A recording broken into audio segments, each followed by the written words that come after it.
예, 소개 말씀 감사합니다. 저 여의도 성모병원에서 근무하는 김화중입니다. 제가 오늘 말씀드릴 내용은 스테이블 코로나리 아터리 디지즈와 AFib을 함께 가지고 있는 환자의 적합한 안티 트롬보틱 테라피에 대해서 말씀을 드리겠습니다. 그래서 AFib이랑 코로나리 아터리 디지즈는 함께 이 리스크 팩터를 함께 공유하고 있기도 하고, 그리고 여러 가지 이제 기전으로 인해서 에이트리얼 피브릴레이션이 코로나리 아터리 디지즈를, 그리고 또 코로나리 아터리 디지즈가 AFib의 위험도를 증가시키기 때문에 AFib이랑 코로나리 아터리 디지즈를 함께 가지고 있는 환자가 적지 않습니다. 그래서 에이트리얼 피브릴레이션 환자 전체에서 데이터에 따르면 한 20에서 30%, 많게는 한 40%까지는 이제 코로나리 아터리 디지즈가 있다고 하고, 그리고 코로나리 아터리 디지즈 환자에서 5에서 10% 정도는 또 AFib이 함께 존재한다고 합니다. 그래서 이 두 개의 이 질환군이 혈전이 발생해서 환자들 어떤 치명적인 합병증을 나타내는 그런 공통점을 가지고 있어서 항혈전제를 사용해야 한다는 공통점을 가지고 있습니다. 하지만 이제 여러분들도 아시다시피 이 에이트리얼 피브릴레이션은 이 듀얼 안티플레이틀렛에 비해서 오랄 안티코애귤레이션이, 그리고 코로나리 아터리 디지즈에서는 반대로 오랄 안티코애귤레이션에 비해서 듀얼 안티플레이틀렛 테라피가 항혈전 효과에 더 우수하다는 것을 이제 알고 계실 겁니다. 그래서 30년 전부터 에이트리얼 피브릴레이션의 항혈전 치료의 근간은 오랄 안티코아귤런트, 그리고 코로나리 디지즈의 항혈전 치료의 근간은 듀얼 안티플레이틀렛 테라피였습니다. 그렇다면 이렇게 AFib과 코로나리 디지즈가 함께 있는 환자는 이렇게 듀얼 안티플레이틀렛에 오랄 안티코아귤런트까지 세 가지, 즉 트리플 안티스롬보틱 테라피를 해야 될까요? 라는 이제 의문이 들 수 있는데, 항혈전 치료는 혈전을 예방한다는 베네핏도 있지만은 블리딩을 일으킨다는 리스크도 함께 존재하고 있습니다. 그리고 이 항혈전 치료에 의한 메이저 블리딩은 모탈리티를 증가시킬 뿐만 아니라 페이탈한 메이저 블리딩은 MI만큼의 모탈리티를 거의 필적할 만한 모탈리티를 기록하고 있기 때문에 AFib 환자에서 코로나 아터리 디지즈 같이 있는 환자에서 항혈전 치료를 어떻게 할 것인가를 일단 생각할 때는 이런 베네핏과 리스크를 저울질해서 이 적합한 지점을 찾아야겠습니다. 그래서 나온 연구들이 이제 제일 처음에 이제 2013년도에 란셋에 실린 워스트 트라이얼. 그래서 이제 오랄 안티코아귤런트 중에서도 와파린 플러스 답트를 사용한 환자와 와파린 플러스 싱글 안티플레이트렛을 사용하는 환자 두 군으로 나누어서 아웃컴을 비교한 연구에 따르면 이제 PCI를 시행했던 환자 중에서 오랄 안티코아귤런트에 대한 어떤 인디케이션이 있는 환자를 대상으로 한 군은 클로피도그렐 플러스 오랄 안티코아귤런트, 그리고 다른 군은 답트 플러스 오랄 안티코아귤런트를 이제 두 군으로 나누어서 아웃컴을 비교를 했고요. 그다음에 프라이머리 아웃컴은 1년째 애니 블리딩으로 이제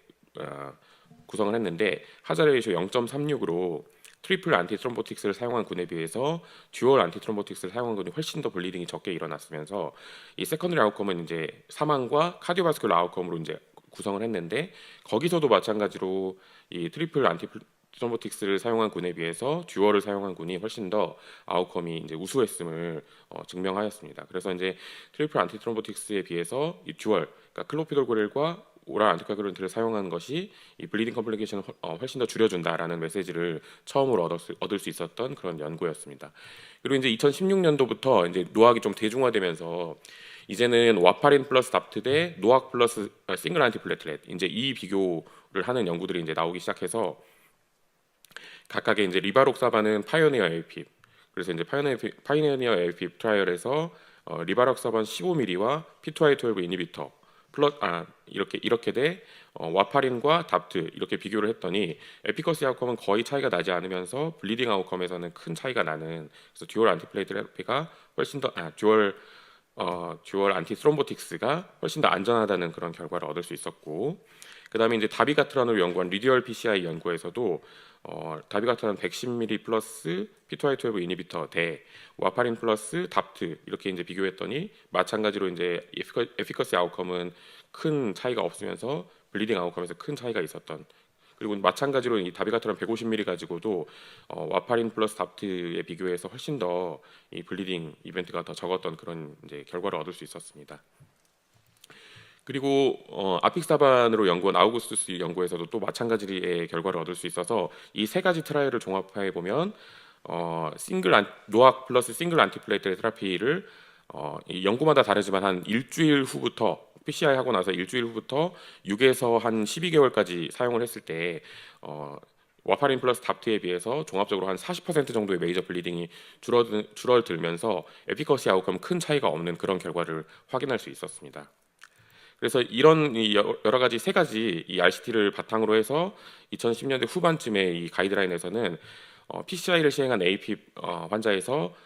처음에 PCI를 하고 나서 한 일주일 동안은 트리플을, 그 다음에 일주일 지나고 나서는 아스피린을 빼고 P2Y12 플러스 오랄 안티코ագր랜트 듀얼 안티트롬보틱스를 사용하는 것이 디폴트 스트래러지가 되었습니다. 오늘 이제 주제인 이 스테이블 코로나리, 그러니까 PCI를 시행하고 나서 스테이블한 코로나리 아터리 디지즈 환자에서 롱텀 매니지먼트를 어떻게 가져갈 것인가에 대해서 이제 앞으로 말씀을 드리도록 하겠습니다. 그래서 가장 처음에 나온 연구는 2019년도에 서큘레이션에 실린 OAC 언론 스터디였는데 멀티센터 오픈라벨 논 임페리얼리티 트라이얼이었고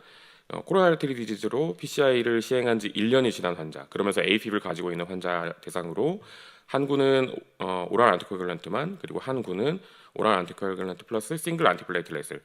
투약을 해서 서로 간의 아웃컴을 비교를 했습니다. 그래서 프라이머리 아웃컴은 사망 플러스 카디오바스큘러 아웃컴으로 구성을 했고, 세컨더리 아웃컴은 이 프라이머리 아웃컴에 더해서 메이저 블리딩까지 합쳐서 이 세컨더리 아웃컴을 구성을 했습니다. 그래서 애초에는 당초에 이 12개월 동안에 2,000명을 등록하기로 되었던 그런 트라이얼이었는데 너무 이 트라이얼을 등록이 늦어지면서 충분한 N수를 확보하지 못하고 종료를 했었던 그런 연구였고요. 그래서 그래프를 보시면 이 프라이머리 아웃컴에서 언뜻 보시면 큰 차이가 없는, 양군에서 이 프라이머리 아웃컴 발생이 큰 차이가 없으면서 프라이머리 아웃컴 플러스 블리딩까지 합친 세컨더리 아웃컴에서도 큰 차이가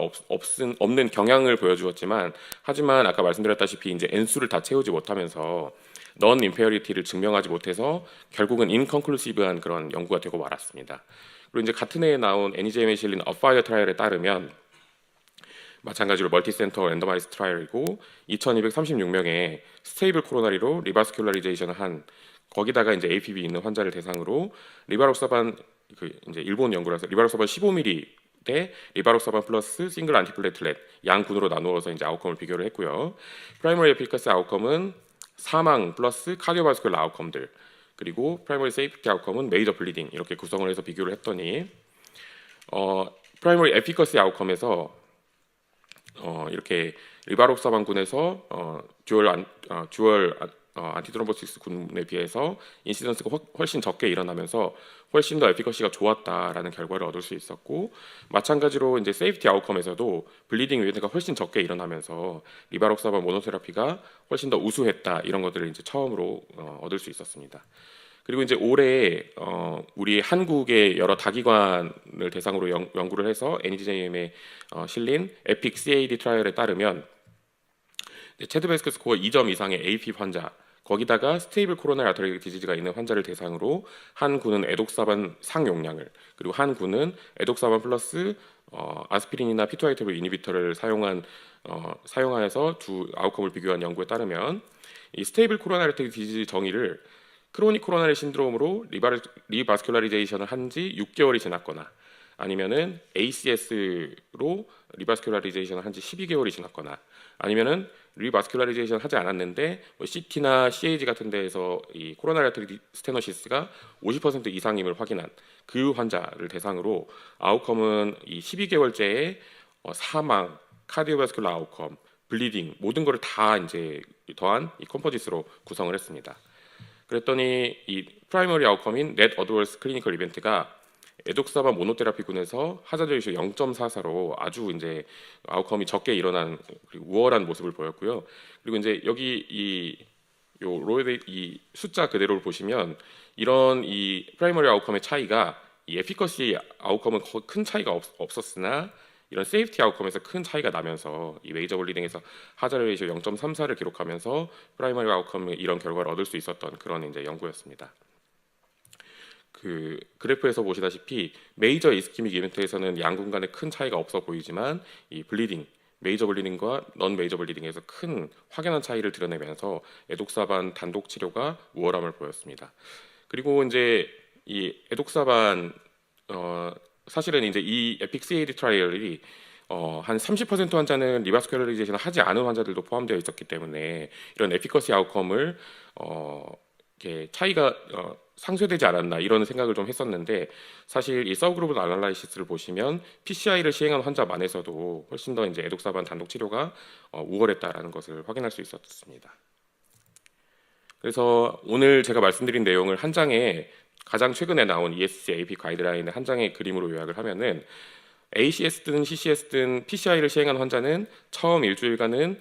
트리플 테라피를, 그리고 ACS의 경우 1년까지, CCS의 경우 6개월까지는 오랄 안티코아귤런트 플러스 싱글 안티플레이트렛, 그 중에서도 이제 P2Y12 이니비터를, 그리고 이제